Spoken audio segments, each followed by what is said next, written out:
Hey guys, in this video, I will show you how you can fix controller binding bug on Rocket League. So I'm playing on Epic Games, and for example, if I press boost, I getting ball cam and free look, right?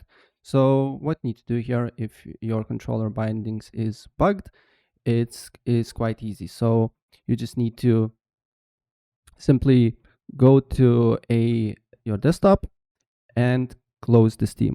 So just go to the system tray, then right click on the Steam, exit Steam, right? And when the Steam is completely closed on your computer, then simply you need to go to the game. Where's my game? Here. And now I'm pressing boost, as you can see here, and boost is working perfectly fine. So just close the Steam and it should fix your problem. So yeah, that's basically it. And if I helped you out, please press like button and subscribe for more. Take care. Bye.